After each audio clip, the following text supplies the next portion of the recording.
contradictoires, mais en attendant, ils sont ensemble, servant tous le même Dieu. Mais quelle honte! Quel désordre! Et pour soutenir leur folie, ils citent le passage de Philippiens 3, 15 qui dit « Nous tous donc qui sommes parfaits, ayons cette même pensée. Et si vous êtes en quelque point d'un autre avis, Dieu vous éclairera aussi là-dessus. » Une manière de nous dire qu'ils sont en quelque point d'un autre avis. Mais ce qui est terrible, c'est que jusqu'à présent, leur Dieu ne les a pas éclairés là-dessus. Ne soyez plus surpris. Si vous croyez être de Dieu, sortez du milieu de ces démons pendant qu'il est encore temps. Combattre les vrais serviteurs de Dieu. Ils se regroupent pour combattre les quelques vrais serviteurs de Dieu, qui marchent dans la vérité. Vous rencontrez des fédérations d'environ 400 à 500 pasteurs, toutes dénominations confondues, exactement comme les prophètes de Dieu. Et dès qu'ils rencontrent le vrai serviteur de Dieu, ils sortent pour combattre la mort. Vous comprenez donc bien aimé qu'il n'y a rien au soleil. Nous sommes en train de souffrir ce que nos premiers frères, les vrais prophètes ont souffert, comme vous le constaterez dans l'étude de 1 Roi 18 et de 1 Roi 22. Tous ces démons qui persécutaient les vrais prophètes de Dieu et égaraient le peuple de Dieu ne se faisaient jamais passer pour des païens ou pour des ennemis de Dieu. Ils se faisaient toujours passer pour des chrétiens, pour des enfants de Dieu et pour des prophètes de Dieu. Ne vous attendez donc pas à ce que nos vrais persécuteurs soient du nombre de ceux qui sont reconnus comme païens. C'est au milieu des religieux que l'on trouve les pires persécuteurs, c'est-à-dire les ennemis jurés de la vérité. Vous ne devez donc pas être étonné d'apprendre que plusieurs de ceux qui prétendent servir Dieu sont des vrais agents de Satan. Les pharisiens et les scribes que le Seigneur Jésus appelait serpents et race de vipères, parce que c'est exactement ce qu'ils étaient, se faisaient passer pour des serviteurs de Dieu.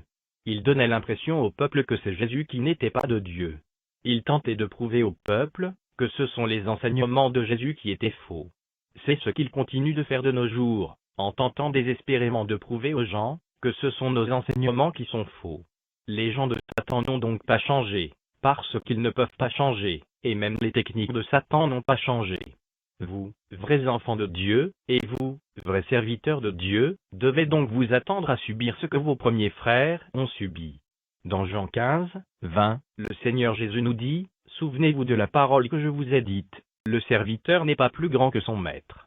S'ils m'ont persécuté, ils vous persécuteront aussi. S'ils ont gardé ma parole, ils garderont aussi la vôtre. » Eux, ils sont du monde. C'est pourquoi ils parlent d'après le monde, et le monde les écoute. Nous sommes de Dieu. Celui qui connaît Dieu nous écoute. Celui qui n'est pas de Dieu ne nous écoute pas. C'est par là que nous connaissons l'esprit de la vérité et l'esprit de l'erreur. 1 Jean 4, 5, 6. Que la grâce soit avec vous tous qui appartenez à notre Seigneur Jésus-Christ. Le discernement numéro 6. Cet enseignement est la 6e partie d'une série de 11 enseignements. Pour en bénéficier totalement, il vous faut lire les 10 autres parties. Les faux prophètes. Voici, dit l'Éternel, j'en veux à ceux qui prophétisent des songes faux, qui les racontent, et qui égarent mon peuple par leurs mensonges et par leur témérité. Je ne les ai point envoyés, je ne leur ai point donné d'ordre, et ils ne sont d'aucune utilité à ce peuple, dit l'Éternel. Jérémie 23, 32. Étude de 1 Roi 18. Bien des jours s'écoulèrent, et la parole de l'Éternel fut ainsi adressée à Élie, dans la 3e année. Va, présente-toi devant Achab, et je ferai tomber de la pluie sur la face du sol. Et Élie alla, pour se présenter devant Achab. La famine était grande à Samarie. Et Achab fit appeler Abdia, chef de sa maison. Or Abdia craignait beaucoup l'Éternel. Et lorsque Jézabel extermina les prophètes de l'Éternel, Abdia prit 100 prophètes qu'il cacha 50 par 50 dans une caverne, et il les avait nourris de pain et d'eau. Achab dit à Abdia, va par le pays vers toutes les sources d'eau, et vers tous les torrents. Peut-être se trouvera-t-il de l'herbe, et nous conserverons la vie aux chevaux et aux mulets, et nous n'aurons pas besoin d'abattre du bétail. Ils se partagèrent le pays pour le parcourir. Achab alla seul par un chemin, et Abdia alla seul par un autre chemin. Comme Abdia était en route, voici, Élie le rencontra. Abdia, l'ayant reconnu, tomba sur son visage, et dit, « Est-ce toi, mon seigneur Élie ?» Il lui répondit, c'est moi. Va, dis à ton maître, voici Élie. Et Abdia dit, quel péché ai-je commis, pour que tu livres ton serviteur entre les mains d'Achab, qui me fera mourir? L'Éternel est vivant. Il n'est ni nation, ni royaume où mon maître n'est envoyé pour te chercher. Et quand on disait que tu n'y étais pas, il faisait jurer le royaume, et la nation que l'on ne t'avait pas trouvée. Et maintenant tu dis, va, dis à ton maître, voici Élie. Puis, lorsque je t'aurai quitté, l'Esprit de l'Éternel te transportera, je ne sais où, et j'irai informer Achab, qui ne te trouvera pas, et qui me tuera. Cependant ton serviteur craint l'Éternel dès sa jeunesse. N'a-t-on pas dit à mon Seigneur ce que j'ai fait, quand Jézabel tua les prophètes de l'Éternel? J'ai caché 100 prophètes de l'Éternel, 50 par 50 dans une caverne, et je les ai nourris de pain et d'eau. Et maintenant tu dis, va, dis à ton maître, voici Élie. Il me tuera. Mais Élie dit, l'Éternel des armées, dont je suis le serviteur, est vivant. Aujourd'hui, je me présenterai devant Achab. Abdia, étant allé à la rencontre d'Achab, l'informa de la chose. Et Achab se rendit au-devant d'Élie. À peine Achab aperçut-il Élie qu'il lui dit, est-ce toi, qui jette le trouble en Israël?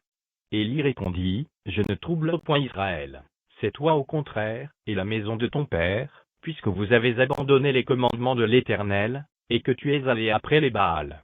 Fais maintenant rassembler tout Israël auprès de moi, à la montagne du Carmel, et aussi les 450 prophètes de Baal, et les 400 prophètes d'Astarté qui mangent à la table de Jézabel.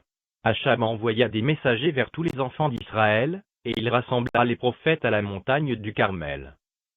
Alors Élie s'approcha de tout le peuple, et dit, jusqu'à quand clocherez-vous des deux côtés? Si l'Éternel est Dieu, allez après lui. Si c'est Baal, allez après lui. Le peuple ne lui répondit rien. Et Élie dit au peuple, je suis resté seul des prophètes de l'Éternel, et il y a 450 prophètes de Baal.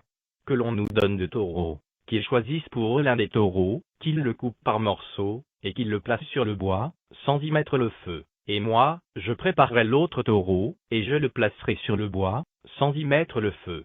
Puis invoquez le nom de votre Dieu, et moi, j'invoquerai le nom de l'Éternel. Le Dieu qui répondra par le feu, c'est celui-là qui sera Dieu. Et tout le peuple répondit en disant, c'est bien. Élie dit aux prophètes de Baal, choisissez pour vous l'un des taureaux, préparez-le les premiers, car vous êtes les plus nombreux, et invoquez le nom de votre Dieu, mais ne mettez pas le feu. Ils prirent le taureau qu'on leur donna, et le préparèrent, et ils invoquèrent le nom de Baal, depuis le matin jusqu'à midi, en disant, Baal réponds-nous. Mais ils n'y voix, ni réponse. Et ils sautaient devant l'autel qu'ils avaient fait. À midi, Élie se moqua d'eux, et dit, criez à haute voix, puisqu'il est Dieu. Il pense à quelque chose, ou il est occupé, ou il est en voyage. Peut-être qu'il dort, et il se réveillera. Et ils crièrent à haute voix, et ils se firent, selon leur coutume, des incisions avec des épées et avec des lances, jusqu'à ce que le sang coulât sur eux. Lorsque midi fut passé, ils prophétisèrent jusqu'au moment de la présentation de l'offrande. Mais ils n'y voix, ni réponse, ni signe d'attention. Élie dit alors à tout le peuple, approchez-vous de moi. Tout le peuple s'approcha de lui. Et Élie rétablit l'autel de l'Éternel, qui avait été renversé. Il prit 12 pierres, d'après le nombre des tribus des fils de Jacob, auxquels l'Éternel avait dit, Israël sera ton nom. Et il bâtit avec ces pierres un autel au nom de l'Éternel. Il fit autour de l'autel un fossé de la capacité de 2 mesures de semences. Il arrangea le bois, coupa le taureau par morceaux, et le plaça sur le bois. Puis il dit, remplissez d'eau 4 cruches, et versez-les sur l'holocauste et sur le bois. Il dit, faites-le une seconde fois. Et ils le firent une seconde fois.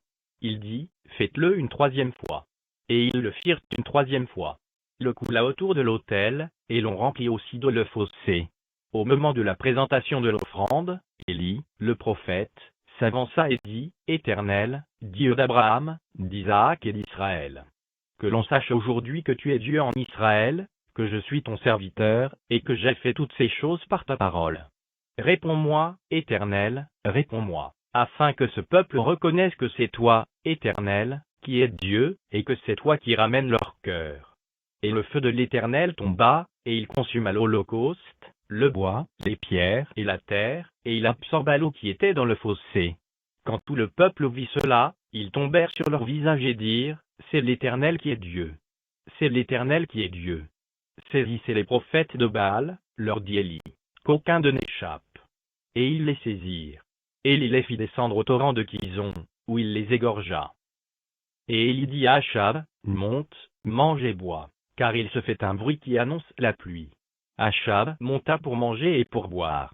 Mais Élie monta au sommet du Carmel, et, se penchant contre terre, il mit son visage entre ses genoux, et dit à son serviteur, monte, regarde du côté de la mer. Le serviteur monta, il regarda, et dit, il n'y a rien. Élie dit 7 fois, retourne.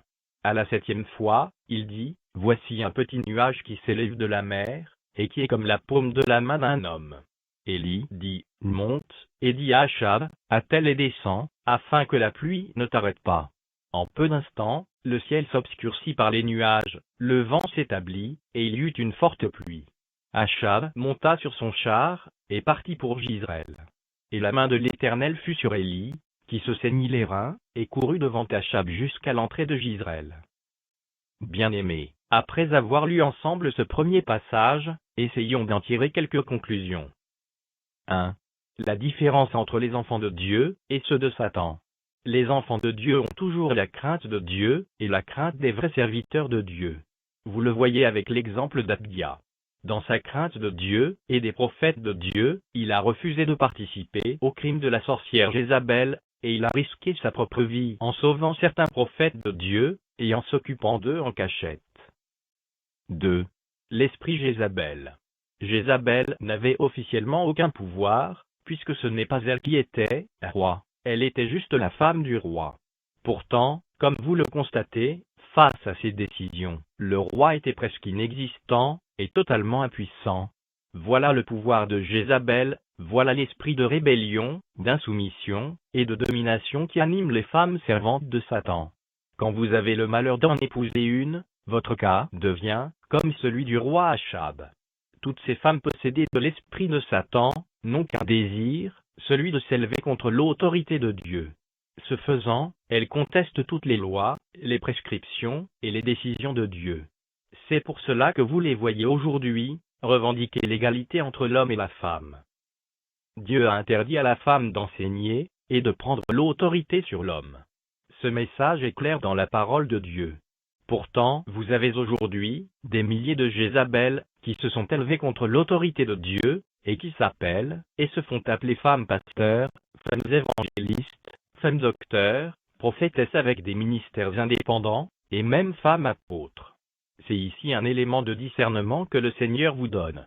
Toutes ces femmes qui se font appeler anciens d'Église, c'est-à-dire qui portent l'un des titres que nous venons de mentionner, ou tout simplement qui exercent un ministère, ayant autorité sur les hommes dans l'Église, sont des sorcières. Ce sont des démons envoyés dans le monde pour tenter Dieu, séduire et égarer le maximum de personnes.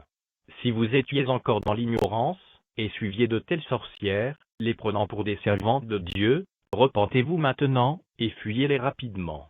Elles ne sont pas des servantes de Dieu, mais plutôt des agents de l'enfer. Fuyez ces sorcières si vous étiez dans l'ignorance. Du moment que vous connaissez la vérité, vous n'avez plus d'excuses. 3. La proportion de vrais serviteurs de Dieu au milieu des prophètes de Satan. N'êtes-vous pas marqué par la grande proportion des prophètes de Satan face aux prophètes de Dieu? S'il fallait parler de proportion, il n'y aurait chaque fois qu'un prophète de Dieu sur plusieurs centaines de prophètes de Satan. Cela n'est pas étonnant, les vrais enfants de Dieu sont en très petit nombre dans ce monde. Le monde est sous le règne de Satan, et il partage ce règne avec ses agents. 4. L'acceptation des faux prophètes par le peuple. Les prophètes de Satan sont toujours ceux qui sont acceptés par les autorités de ce monde, et par le peuple. Puisque ces autorités ont rejeté Dieu, et n'aiment pas qu'on leur parle de Dieu, et puisque le peuple n'aime pas la vérité, et préfère écouter des choses agréables, les faux prophètes sont ceux qui sont prêts à leur offrir le genre de message qui leur convient. Étude de 1 Roi 22, 1-38. On resta 3 ans sans qu'il y eut guerre entre la Syrie et Israël. La 3e année, Josaphat, roi de Juda, descendit auprès du roi d'Israël. Le roi d'Israël dit à ses serviteurs, « Savez-vous que Ramoth en Galaad est à nous,